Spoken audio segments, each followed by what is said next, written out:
எடப்பாடி பழனிசாமியை கடுமையாக எதிர்த்து தனி கட்சி தொடங்கிய டிடிவி தினகரன் தற்போது அக்கட்சி அங்கம் வகிக்கும் தேசிய ஜனநாயக கூட்டணியில் மீண்டும் இணைந்துள்ளார்.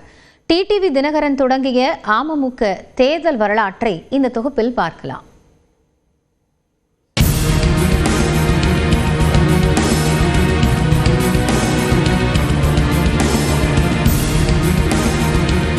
அதிமுகவின் பொதுச் செயலாளராக இருந்த ஜெயலலிதா மறைவுக்கு பின்னர் அக்கட்சியின் பொதுச் செயலாளராக சசிகலா தேர்வு செய்யப்பட்டார். ஜெயலலிதா இருக்கும் வரை அதிமுகவில் சேர்த்துக் கொள்ளப்படாத டிடிவி தினகரனுக்கு துணை பொதுச் செயலாளர் பதவியை அளித்தார் சசிகலா. இந்த நிகழ்வு சொத்து குவிப்பு வழக்கில் சசிகலா சிறைக்கு செல்வதற்கு முன் நடந்தது. அப்போது முதலமைச்சராக இருந்த எடப்பாடி பழனிசாமிக்கும் டிடிவி தினகரனுக்கும் கருத்து முரண்பாடுகள் ஏற்பட்டன. மறுபுறம் சசிகலாவால் ஓரம் கட்டப்பட்ட ஓபிஎஸ்ஐ அதிமுகவில் இணைக்கும் பணிகளும் மும்முரமாக நடைபெற்று வந்தன. 2017 ஆண்டு ஆகஸ்ட் 21 ஓபிஎஸ் இபிஎஸ் அணிகள் இணைந்த அன்றே சசிகலாவால் செய்யப்பட்ட அனைத்து நியமனங்களும் செல்லாது என்று அறிவிக்கப்பட்டது. இதன் மூலம் தினகரனின் துணை பொதுச் செயலாளர் பதவி பறிபோனது.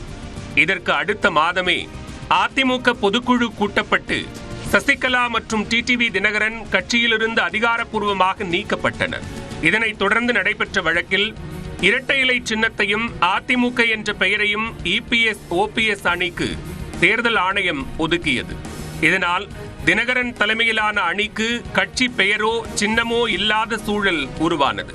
பெயரும் சின்னமும் இல்லாத நிலையில் 2017 டிசம்பரில் ஆர்கே நகர் இடைத்தேர்தலில் தினகரன் குக்கர் சின்னத்தில் சுயேட்சையாக போட்டியிட்டார்.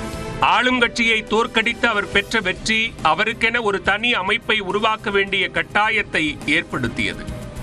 2018 ஆண்டு மார்ச் 15 மதுரை மாவட்டம் மேலூரில் நடந்த பிரம்மாண்ட பொதுக்கூட்டத்தில் அம்மா மக்கள் முன்னேற்றக் கழகம் என்ற கட்சியை தொடங்கினார் டிடிவி தினகரன். முதன் முறையாக 2019 நடந்த நாடாளுமன்ற தேர்தலில் போட்டியிட்ட அந்த கட்சி கிட்டத்தட்ட 6% வாக்குகளை பெற்று அதிமுகவினருக்கு அதிர்ச்சியை அளித்தது. 22 சட்டப்பேரவை தொகுதிகளுக்கான இடைத்தேர்தலிலும் கணிசமான வாக்குகளை பெற்றது அமமுக.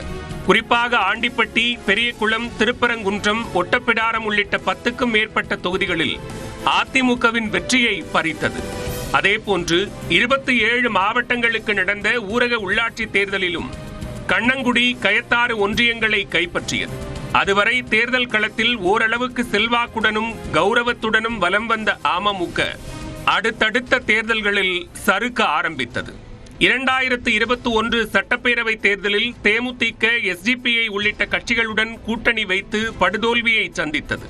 கட்சியின் வாக்கு வங்கி சரிபாதியாக குறைந்ததோடு மட்டுமல்லாமல் கோவில்பட்டியில் போட்டியிட்ட தினகரன் தோல்வியை தழுவினார்.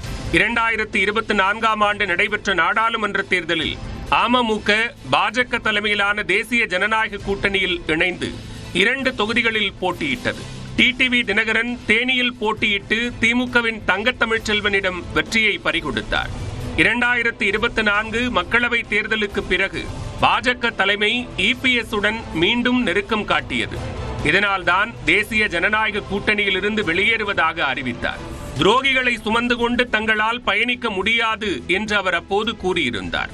தற்போது அமமுகவின் நலன் கருதியும் தமிழ்நாட்டின் நலன் கருதியும் மீண்டும் தேசிய ஜனநாயக கூட்டணியில் இணைந்திருக்கிறார் டிடிவி தினகரன்.